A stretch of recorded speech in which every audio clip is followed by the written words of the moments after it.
Un buzo desaparece en las profundidades de un cenote sagrado en Yucatán. 32 años después, su cámara emerge del agua con imágenes que las autoridades intentaron borrar de la historia. Lo que verás a continuación nunca debió salir a la luz. Era el verano de 1991, cuando Sebastián Mora, un buzo experimentado de 38 años, llegó a la península de Yucatán con una misión que obsesionaba a los arqueólogos subacuáticos desde hacía décadas. Los cenotes sagrados mayas guardaban secretos que el tiempo había sellado bajo capas de agua turquesa y piedra caliza. Sebastián no era un aventurero cualquiera. Había explorado naufragios en el Caribe, cavernas en Brasil y formaciones submarinas en el Mediterráneo. Pero nada lo había preparado para lo que encontraría en las entrañas de Yucatán. Su reputación era impecable, metódico, técnico, casi obsesivo con los protocolos de seguridad. Llevaba consigo una cámara submarina de última generación para 1991, un equipo que pocos buzos profesionales podían costear. Quería documentar todo, cada grieta, cada formación rocosa, cada vestigio de la civilización que había considerado estos pozos como portales al inframundo. El cenote Xcaequen, conocido localmente como Tzitnup, era su objetivo principal. Un lugar donde las leyendas hablaban de sacrificios humanos, de ofrendas que nunca volvían a ver la luz del sol, de espíritus que custodiaban tesoros olvidados. La comunidad de Tzitnup era pequeña, apenas 200 habitantes que vivían del turismo incipiente y de la agricultura de subsistencia. Los ancianos del pueblo miraban con recelo a los extranjeros que llegaban a profanar lo sagrado. Para ellos, los cenotes no eran atracciones turísticas ni sitios arqueológicos. Eran templos vivos, lugares donde los dioses aún respiraban en la oscuridad del agua. Don Jacinto Pout, un hombre de 70 años con la piel curtida por el sol y los ojos hundidos que parecían haber visto demasiado, advirtió a Sebastián la noche antes de su inmersión. «Hay cosas que no deben ser vistas, hijo. Los antiguos sellaron esas cuevas por una razón. El agua guarda lo que debe permanecer oculto». Sebastián sonrió con educación, agradeció el consejo y continuó revisando su equipo. La ciencia y la razón eran sus guías, no las supersticiones de un pueblo aislado. Pero había algo en la voz de don Jacinto, un temblor apenas perceptible, que se quedó grabado en su memoria. El equipo de Sebastián era reducido. Lo acompañaban 2 personas. Marina Solís, una bióloga marina de 32 años que estudiaba los ecosistemas únicos de los cenotes, y Rafael Campos, un camarógrafo local de 26 años que conocía la zona como la palma de su mano. Marina era meticulosa y curiosa, con una libreta siempre a mano donde anotaba cada detalle, cada anomalía en las formaciones minerales o en la química del agua. Rafael, por su parte, era el vínculo con la comunidad local. Su familia había vivido en Tzitnup durante generaciones, y aunque era más abierto que los ancianos, también cargaba con las historias que se susurraban en las noches sin luna. La noche del 23 de julio, los 3 cenaron en el pequeño comedor del único hospedaje del pueblo. Tortillas hechas a mano, cochinita pibil y agua de Jamaica. La conversación fue ligera, pero Marina notó algo extraño. Sebastián estaba callado, más pensativo de lo habitual. Cuando ella le preguntó si todo estaba bien, él respondió con una sonrisa forzada. «Es solo que siento que mañana encontraremos algo importante, algo que cambiará todo lo que sabemos sobre este lugar». Aquella noche, Sebastián no pudo dormir. En su habitación, bajo la luz tenue de una lámpara de queroseno porque la electricidad era intermitente, revisó los mapas que había conseguido del Instituto Nacional de Antropología. Había túneles submarinos que se extendían por kilómetros bajo la selva, conexiones entre cenotes que formaban un laberinto subterráneo de proporciones épicas. Los mayas creían que estos sistemas eran Xibalbá, el inframundo donde residían los señores de la muerte. Sebastián marcó con un círculo rojo una zona específica del cenote, una caverna lateral que aparecía en los mapas antiguos, pero que ningún buzo moderno había explorado completamente. Ahí, según documentos coloniales españoles que había encontrado en archivos de Mérida, se había reportado en 1563 el hallazgo de objetos de oro y huesos humanos en cantidades perturbadoras. La expedición española había sellado la entrada con rocas, temiendo que fuera un lugar maldito. A las 6 de la mañana del 24 de julio, Sebastián, Marina y Rafael llegaron al cenote. La luz del amanecer apenas penetraba entre las copas de los árboles, creando sombras largas y distorsionadas sobre el agua cristalina. El cenote tenía una abertura natural en el techo de la caverna, un ojo de luz que iluminaba la superficie del agua con un resplandor casi sobrenatural. Sebastián se equipó con su traje de neopreno, sus tanques de aire, su computadora de buceo y, por supuesto, su cámara. Marina tomaría muestras de agua a diferentes profundidades mientras Sebastián exploraba. Rafael se quedaría en la superficie, monitoreando las comunicaciones y grabando con una cámara de video las entradas y salidas. Antes de sumergirse, Sebastián miró hacia el pueblo. Varios habitantes se habían reunido en la distancia, observando en silencio. Don Jacinto estaba entre ellos, inmóvil como una estatua de piedra, con una expresión que Sebastián no supo interpretar. ¿Era preocupación, miedo o algo más oscuro, como resignación? A las 7:12 de la mañana, Sebastián Mora descendió al cenote. El agua estaba fría, 18 grados Celsius, una temperatura que cortaba la piel incluso a través del neopreno. Los primeros metros eran un espectáculo de luz y color. Estalactitas colgaban del techo de la caverna como dientes de algún leviatán prehistórico. Peces ciegos, adaptados a la oscuridad perpetua, nadaban entre las formaciones rocosas. A los 15 metros de profundidad, la luz natural comenzó a desvanecerse. Sebastián encendió su linterna. El haz de luz reveló un túnel que se adentraba horizontalmente en la roca, exactamente donde los mapas indicaban que debía estar la cámara sellada. Activó su cámara submarina. La luz roja del indicador de grabación parpadeó 2 veces antes de estabilizarse. Todo estaba funcionando perfectamente. Sebastián avanzó hacia el túnel. Las paredes eran lisas, demasiado lisas para ser completamente naturales. Había marcas, líneas talladas que podrían ser glifos mayas o simplemente erosión. No estaba seguro. Su respiración era pausada, controlada, el ritmo constante de un profesional, pero su corazón latía más rápido de lo normal. Algo en ese lugar generaba una sensación de anticipación, casi de euforia. Si quieres descubrir qué encontró Sebastián en esa cámara sellada, qué grabó su cámara y por qué las autoridades ocultaron estas imágenes durante más de 3 décadas, suscríbete a Ecos del Silencio y activa las notificaciones, porque lo que viene a continuación desafía toda explicación racional. A los 22 metros de profundidad, Sebastián encontró lo que estaba buscando. Una apertura en la pared del túnel, parcialmente obstruida por rocas y sedimentos. No era natural. Alguien había intentado sellar esta entrada, pero el tiempo y el agua habían erosionado el trabajo humano.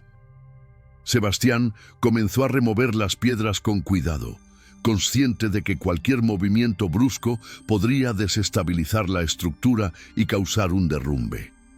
Cada roca que apartaba revelaba más oscuridad detrás. Finalmente, después de 15 minutos de trabajo meticuloso, logró abrir un espacio suficiente para pasar. Su linterna iluminó lo que había al otro lado, y Sebastián Mora se quedó paralizado. Era una cámara, una cavidad perfectamente circular de aproximadamente 10 metros de diámetro y 4 de altura. Pero lo que contenía era imposible. Literalmente imposible según todo lo que la arqueología convencional aceptaba sobre la civilización maya. En el centro de la cámara había una estructura. No era una pirámide ni un altar tradicional maya, era algo completamente diferente. Una columna de piedra negra, pulida hasta brillar incluso bajo el agua, con inscripciones que no se parecían a ningún sistema de escritura mesoamericano conocido. La piedra no era caliza local, era obsidiana, pero de un tipo que Sebastián nunca había visto.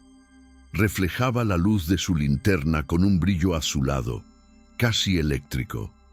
Alrededor de la columna, dispuestos en un círculo perfecto, había esqueletos. Sebastián contó rápidamente: 13 esqueletos sentados en posición de loto, mirando hacia la columna central. Los huesos estaban perfectamente preservados, blanqueados por el agua pero intactos.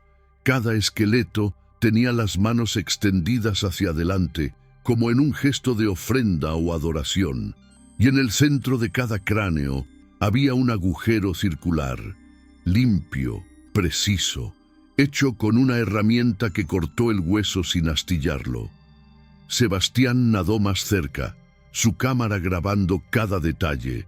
Los esqueletos vestían los restos de lo que alguna vez fueron túnicas ceremoniales.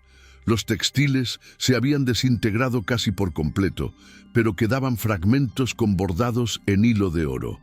Oro que aún brillaba después de siglos bajo el agua.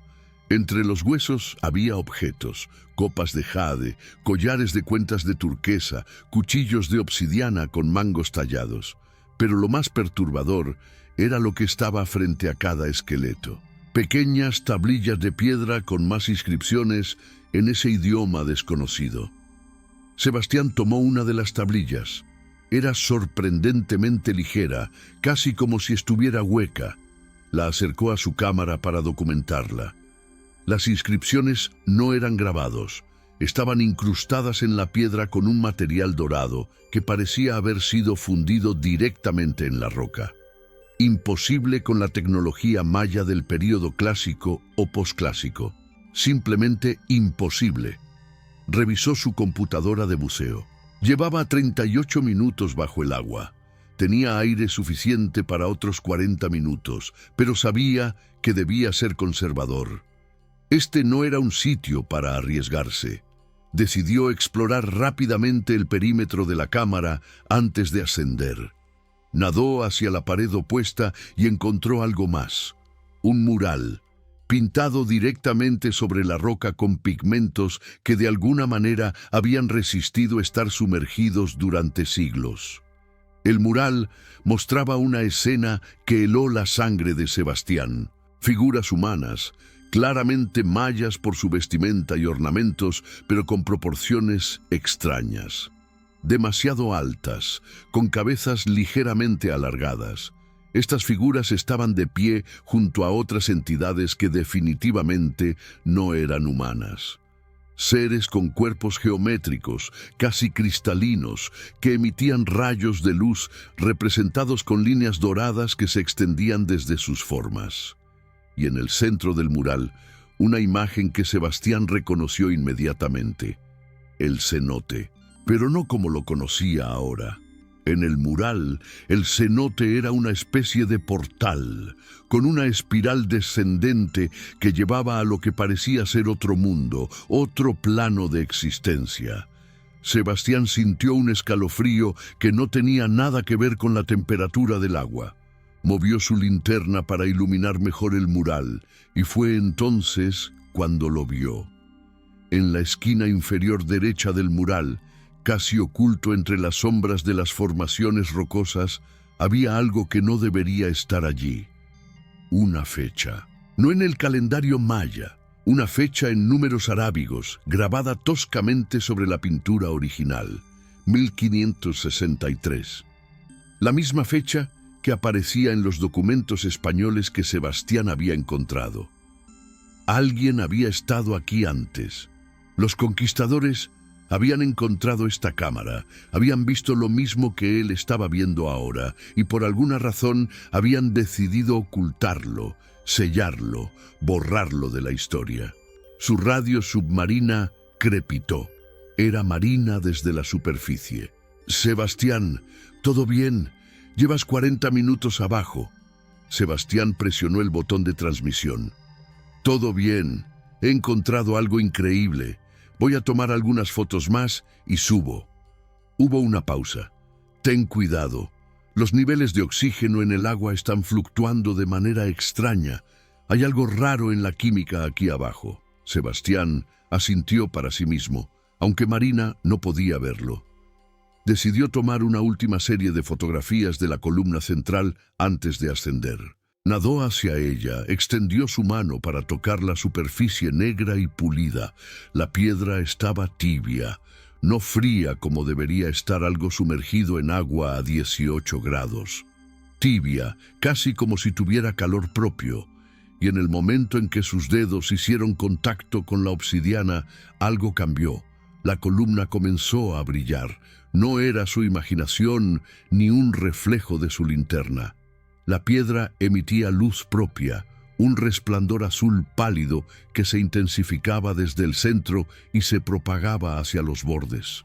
Las inscripciones doradas se iluminaron también, pulsando con un ritmo que Sebastián podría jurar que coincidía con los latidos de su corazón. El agua alrededor de la columna comenzó a vibrar, creando ondas que distorsionaban su visión. Sebastián retiró la mano bruscamente y retrocedió. La luz se desvaneció gradualmente hasta que la columna volvió a ser solo una piedra negra inerte. Su respiración se aceleró. Consumía aire más rápido de lo que debería. Necesitaba salir, ya. Pero antes, con las manos temblando, dirigió su cámara hacia donde había tocado la columna. Necesitaba esa imagen. Necesitaba prueba de lo que acababa de presenciar. Fue entonces cuando escuchó el sonido. Bajo el agua, el sonido viaja de manera diferente, distorsionado y amplificado al mismo tiempo. Pero esto era inconfundible. Un zumbido profundo, constante, que parecía provenir de las paredes mismas de la caverna. Como si la roca estuviera vibrando a una frecuencia que sus oídos apenas podían detectar, pero que sentía en todo su cuerpo. Los esqueletos. Sebastián dirigió su linterna hacia ellos. Seguían en la misma posición, inmóviles, muertos hace siglos.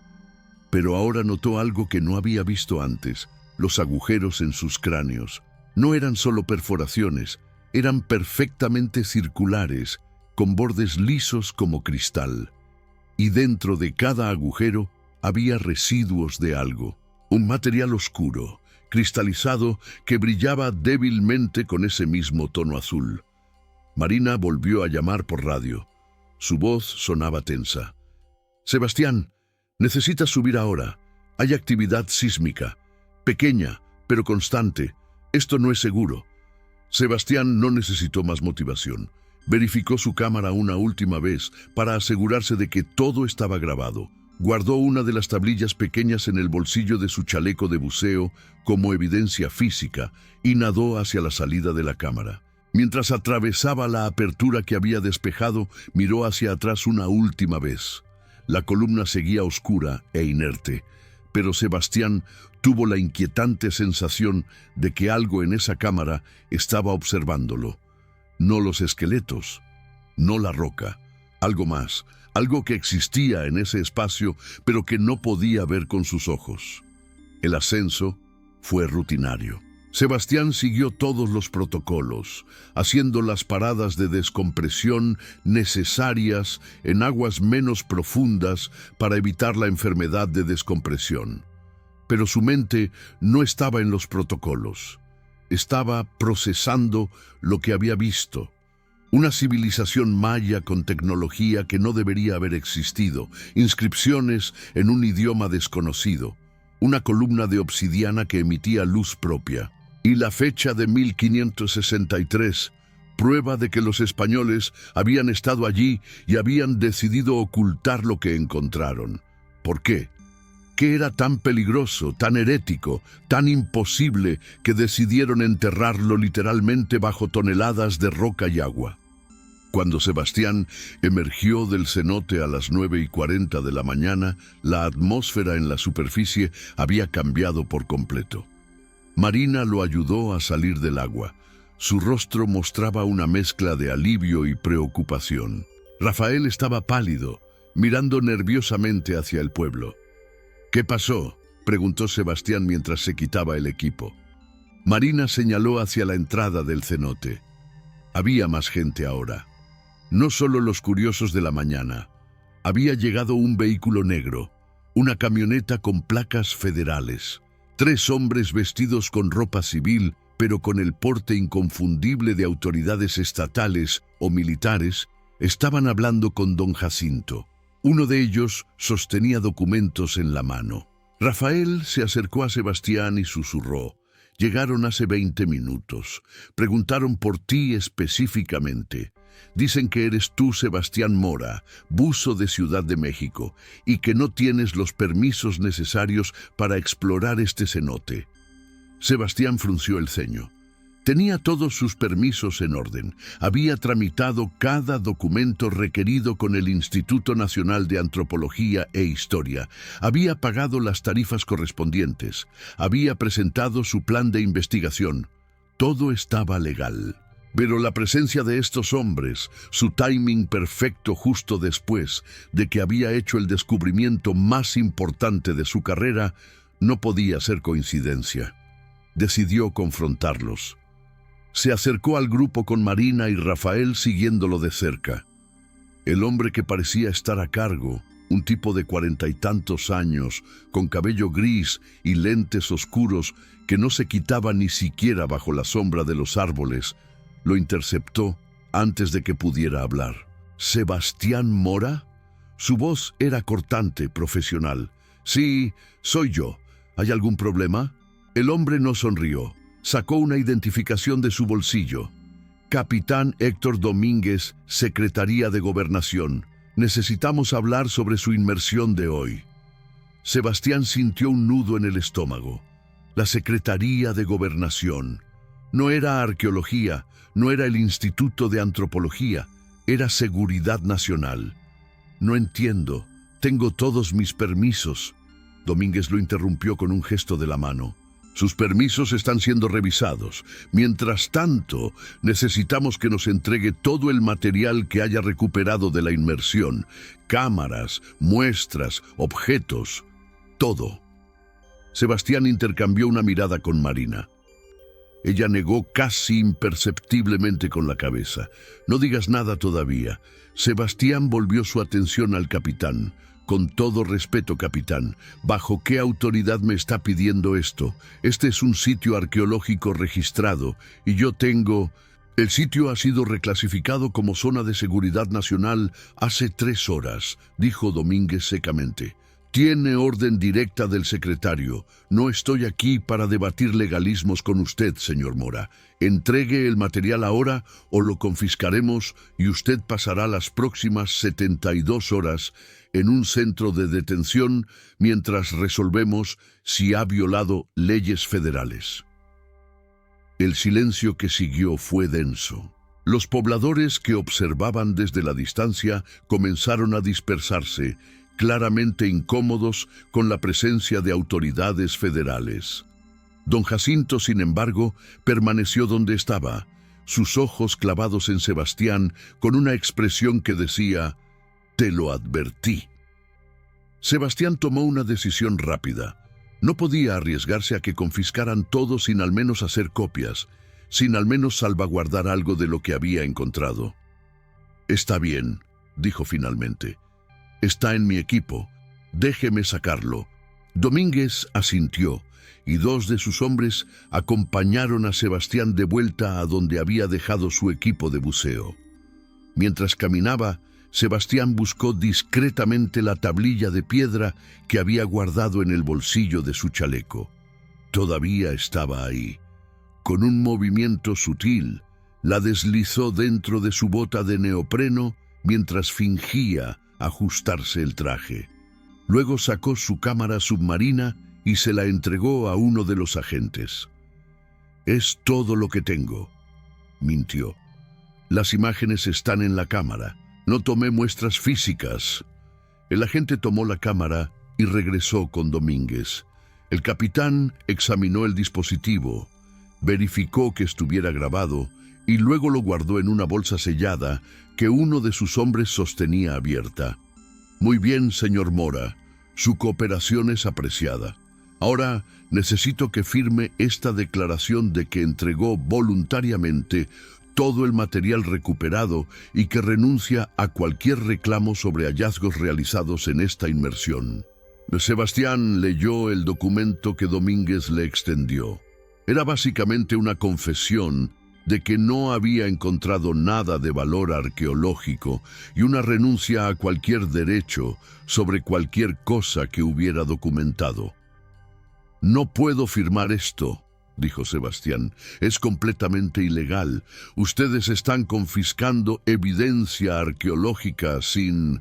«La otra opción», interrumpió Domínguez, su tono ahora más amenazante, «es que consideremos que ha robado artefactos de un sitio protegido, lo cual es un delito federal con penas de hasta 10 años de prisión. ¿Prefiere esa alternativa?» Marina dio un paso adelante. «Esto es un abuso de autoridad. Vamos a presentar una queja formal». Domínguez la miró como si fuera un insecto molesto. «Señorita, le sugiero que se mantenga al margen de esto si no quiere que investiguemos también sus actividades aquí». La amenaza era clara. Sebastián firmó el documento, su mano temblando de rabia contenida. Domínguez tomó el papel, lo revisó brevemente y asintió satisfecho. «Bien, ahora los tres van a salir de Yucatán en las próximas 24 horas. No vuelvan a este cenote. No hablen con nadie sobre lo que vieron hoy. ¿Entendido?» No esperó respuesta. Domínguez y sus hombres subieron a su camioneta y se fueron, levantando una nube de polvo rojo que cubrió todo a su paso. Cuando el sonido del motor se desvaneció, Rafael fue el primero en hablar. «¿Qué demonios fue eso?» Sebastián no respondió inmediatamente. Estaba mirando hacia el cenote, hacia el agua tranquila que ocultaba secretos que aparentemente alguien muy poderoso quería mantener enterrados. «Encontré algo allá abajo», dijo finalmente. «Algo que no debería existir, y alguien lo sabe. Alguien ha estado vigilando este lugar, esperando que alguien como yo fuera lo suficientemente estúpido para encontrarlo». Esa noche, en el hospedaje, Sebastián hizo algo que podría haberle salvado la vida o condenado su destino. Usando la computadora portátil de Marina, conectó una cámara fotográfica digital que había traído como respaldo. Antes de que Domínguez llegara, mientras aún estaba en el agua haciendo su parada de descompresión, había tenido la presencia de ánimo de transferir algunas imágenes clave de su cámara submarina a la memoria interna de su computadora de buceo. No todas las imágenes, solo las más importantes, la columna de obsidiana, las inscripciones, los esqueletos con los agujeros en los cráneos, el mural. Ahora trasladaba esas imágenes a la laptop de Marina y luego a un disco externo que enterró en su mochila. También fotografió la tablilla de piedra que había escondido, documentando cada detalle de las inscripciones doradas. Marina entró en la habitación y cerró la puerta detrás de ella. Rafael dice que hay 2 tipos en un auto estacionado frente al hospedaje. Nos están vigilando. Sebastián asintió. Lo había supuesto. Mañana salimos temprano. Tomamos el primer autobús a Mérida y desde ahí vuelos separados. Tú a Guadalajara, Rafael a Monterrey, yo a Ciudad de México. Nos contactamos en 2 semanas usando los números que te voy a dar. Nada de celulares personales». Marina lo miró con una mezcla de admiración y miedo. «¿Qué encontraste allá abajo que vale todo esto?» Sebastián le mostró las fotos en la laptop. «Marina, Se quedó en silencio, su rostro palideciendo a medida que las imágenes pasaban. Cuando llegaron a la foto del mural con las entidades no humanas, soltó un suspiro ahogado. Dios mío, esto va a cambiar todo. Si esto es real, confirmó Sebastián. Y alguien ha sabido que es real desde 1563. A las 3 de la mañana, Sebastián fue despertado por un sonido en el pasillo. Pasos. Varios pares de pasos, tratando de ser silenciosos pero fallando en la madera vieja que crujía con cada movimiento. Se levantó rápidamente, agarró su mochila donde había escondido el disco duro y la tablilla y se acercó a la ventana. La habitación daba al patio trasero del hospedaje, un área con árboles y un pequeño muro de piedra que daba a la selva. Los pasos se detuvieron frente a su puerta. Alguien estaba manipulando la cerradura. No eran Domínguez y sus hombres. Esto era diferente, más agresivo, menos protocolar. Sebastián no esperó. Abrió la ventana, lanzó su mochila primero y luego saltó. Aterrizó en suelo blando, se levantó y corrió hacia la vegetación. Detrás de él escuchó gritos, una puerta siendo derribada, más pasos. Alguien gritó, «¡Se escapó!», en un español con acento que no pudo identificar. Sebastián Mora nunca regresó de Yucatán, oficialmente. Según los registros, abordó un autobús a Mérida la mañana del 25 de julio de 1991 y desde ahí desapareció.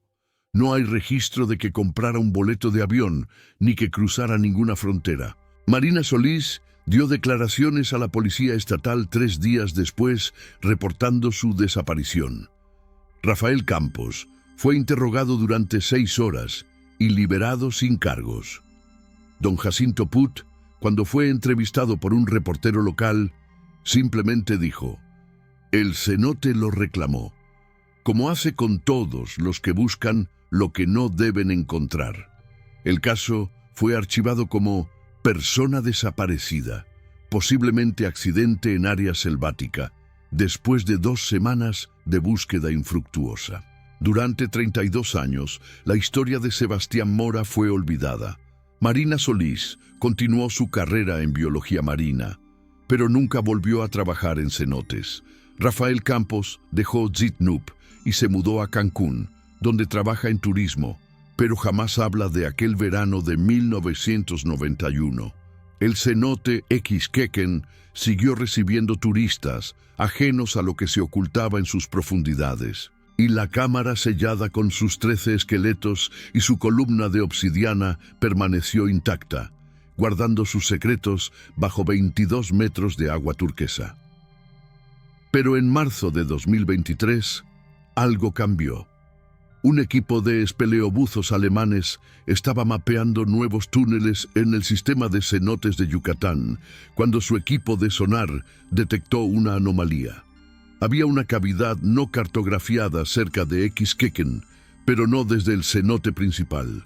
El acceso era a través de un túnel colateral que conectaba con otro cenote a 3 kilómetros de distancia.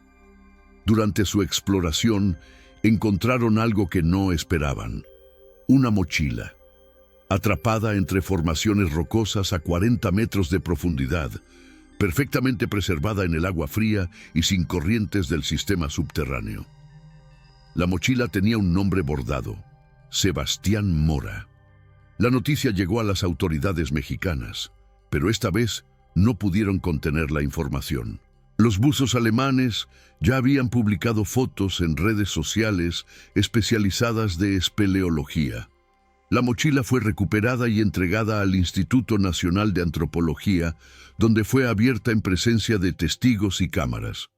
Contenía una computadora de buceo anticuada, un disco duro externo milagrosamente funcional después de 3 décadas sumergido gracias al sellado hermético de la mochila, y una tablilla de piedra con inscripciones doradas. El disco duro fue conectado a sistemas modernos. Los archivos estaban corruptos en su mayoría, pero los técnicos lograron recuperar 17 imágenes, 17 fotografías que mostraban exactamente lo que Sebastián había encontrado: la cámara, la columna de obsidiana, los esqueletos con agujeros en sus cráneos, el mural con entidades no humanas. Las imágenes fueron filtradas a la prensa internacional por un técnico del instituto cuyo nombre nunca fue revelado. En cuestión de horas, las fotografías estaban en todos los medios especializados en arqueología y misterios sin resolver. Los expertos estaban divididos. Algunos las declararon un fraude elaborado. Otros insistían en que las formaciones geológicas y el estilo de las inscripciones eran auténticos, imposibles de falsificar con la tecnología de 1991. Pero lo más perturbador fue el análisis de la tablilla de piedra. Un equipo de lingüistas de la Universidad Nacional logró descifrar parcialmente las inscripciones. No era maya. No era ningún idioma mesoamericano conocido. Las estructuras gramaticales sugerían algo completamente diferente, algo que varios académicos, con mucha cautela y miedo al ridículo, compararon con intentos de traducción de textos sumerios y acadios del Medio Oriente. ¿Cómo era posible que hubiera similitudes lingüísticas entre civilizaciones separadas por un océano y miles de años? La traducción parcial de la tablilla era aún más inquietante. Hablaba de los que vinieron de arriba, de conocimiento prohibido grabado en piedra y memoria, de portales entre mundos que deben permanecer sellados. Y terminaba con una advertencia: quien despierte a los guardianes dormirá con ellos eternamente. Marina Solís, ahora una mujer de 64 años retirada en Guadalajara, vio las noticias en la televisión. Reconoció las imágenes inmediatamente. Después de 3 décadas de silencio, decidió hablar. Dio una entrevista a un medio independiente donde contó toda la historia: la llegada del capitán Domínguez, las amenazas, la confiscación de evidencia, la huida de Sebastián en la noche. Su testimonio añadió una capa de conspiración gubernamental que transformó el caso de un misterio arqueológico a un posible encubrimiento de seguridad nacional. Las autoridades negaron todo. Dijeron que no existía ningún registro de un capitán Héctor Domínguez en la Secretaría de Gobernación en 1991. Dijeron que Sebastián Mora nunca tuvo los permisos apropiados para bucear en cenotes protegidos. Dijeron que las imágenes podrían haber sido manipuladas digitalmente antes de ser guardadas en el disco, pero la gente ya no creía en las negativas oficiales. Las redes sociales explotaron con teorías. Algunos decían que Sebastián había descubierto evidencia de visitas extraterrestres en la antigüedad.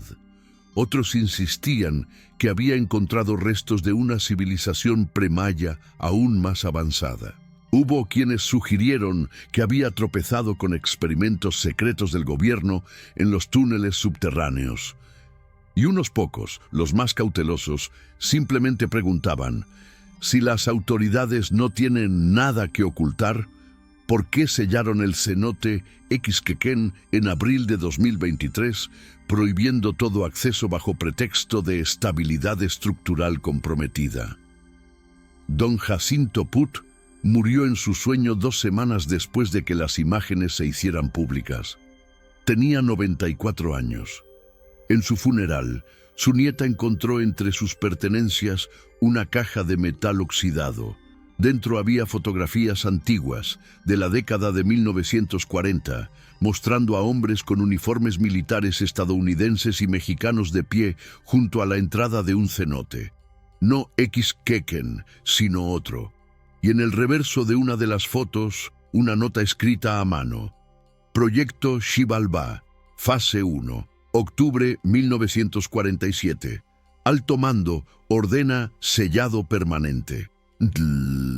La nieta intentó publicar las fotos en internet, pero su cuenta fue suspendida en todas las plataformas el mismo día. Las fotos desaparecieron. Ella insiste que hizo copias, que las tiene escondidas, pero nadie las ha visto. ¿Qué le pasó realmente a Sebastián Mora? La respuesta oficial es que se perdió en la selva tratando de escapar de algo, posiblemente animales salvajes o criminales locales, y que su cuerpo nunca fue encontrado porque la jungla de Yucatán devora y oculta todo.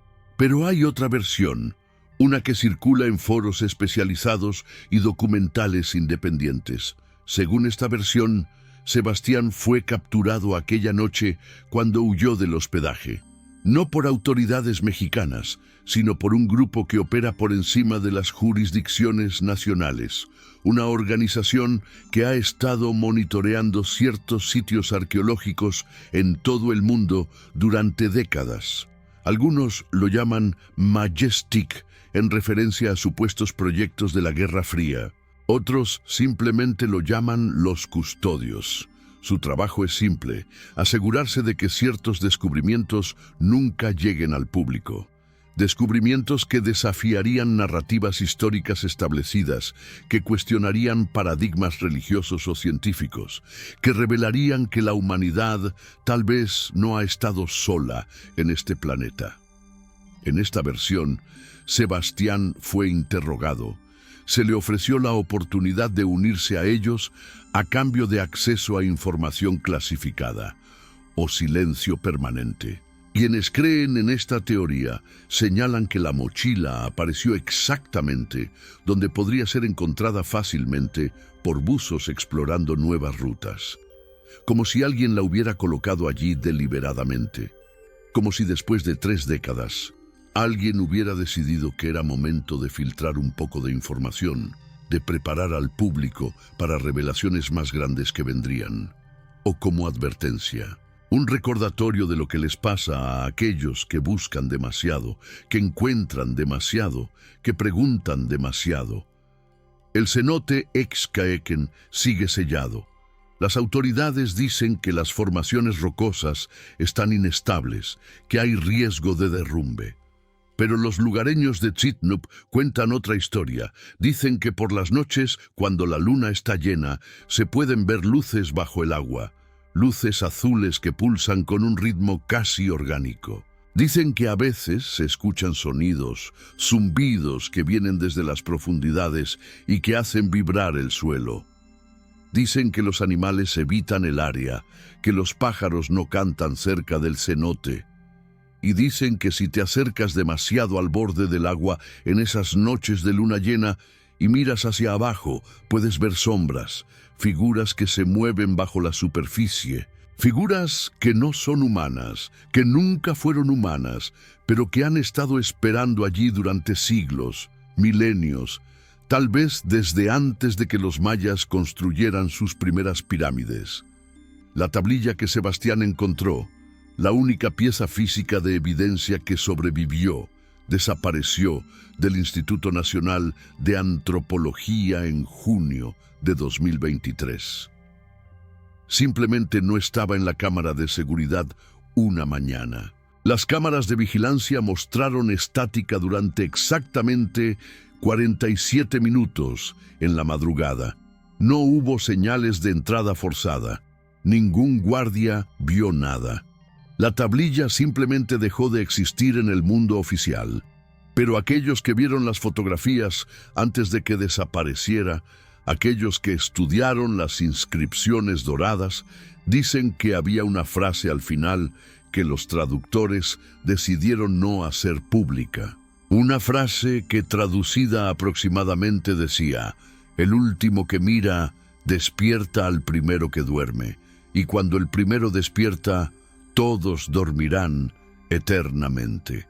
Las últimas imágenes del disco duro de Sebastián, las que los técnicos no pudieron o no quisieron recuperar completamente, mostraban algo más.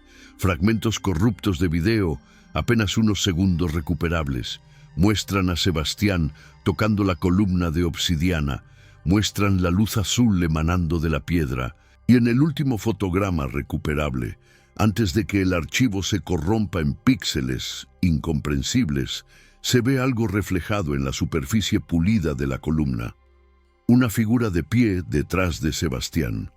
Una figura que definitivamente no estaba allí cuando él entró a la cámara.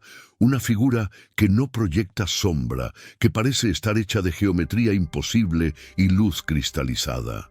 Fue Sebastián Mora, un héroe que murió tratando de revelar una verdad que podría cambiar nuestra comprensión de la historia humana. Fue un explorador imprudente que despertó algo que debió permanecer dormido. O simplemente fue una víctima más de fuerzas que operan más allá de nuestra comprensión, fuerzas que han estado aquí mucho antes que nosotros y que seguirán aquí mucho después de que nos hayamos ido. Nadie tiene respuestas definitivas, solo preguntas que se multiplican con cada nueva revelación, con cada nueva filtración, con cada nuevo testimonio que aparece y desaparece de Internet antes de que pueda ser archivado completamente. Lo que sí sabemos es esto: hay cientos, quizás miles de cenotes en Yucatán. La mayoría nunca han sido completamente explorados. Y si Sebastián encontró lo que encontró en solo uno de ellos, ¿qué más está esperando ser descubierto en los otros? ¿Cuántas cámaras selladas hay en las profundidades? ¿Cuántas columnas de obsidiana que brillan con luz propia? ¿Cuántos esqueletos con agujeros perfectamente circulares en sus cráneos, guardianes de conocimientos que tal vez nunca debimos buscar? La próxima vez que veas una foto turística de un cenote en Yucatán, con su agua cristalina y su belleza natural, recuerda, bajo esa superficie tranquila podría haber más que solo formaciones geológicas y peces ciegos. Podría haber respuestas a preguntas que la humanidad ha estado haciendo durante milenios. O podría haber razones por las cuales esas preguntas nunca debieron ser hechas. Si esta historia te hace cuestionar lo que creías saber sobre nuestro pasado, si te hace preguntarte qué más nos han ocultado o qué más está esperando ser descubierto en las profundidades de nuestro planeta, entonces comparte este video. Deja tu comentario sobre qué crees que realmente le pasó a Sebastián Mora. Conspiración gubernamental, encubrimiento de evidencia extraterrestre o algo aún más extraño, algo que desafía nuestras categorías de explicación.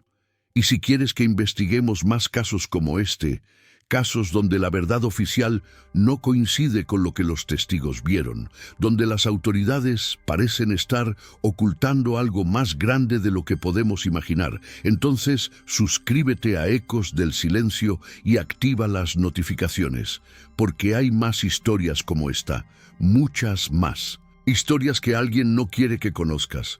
Pero nosotros seguiremos contándolas, seguiremos buscando, seguiremos preguntando, porque la verdad, por más oscura o perturbadora que sea, merece ser conocida. Y recuerda, la próxima vez que te sumerjas en aguas profundas, pregúntate qué podría estar mirándote desde la oscuridad. Y si sientes que algo te observa, si ves una luz azul que no debería estar ahí, si escuchas un zumbido que hace vibrar tus huesos, tal vez sea momento de salir del agua, porque algunos secretos están enterrados por una razón y algunos guardianes nunca dejan de vigilar.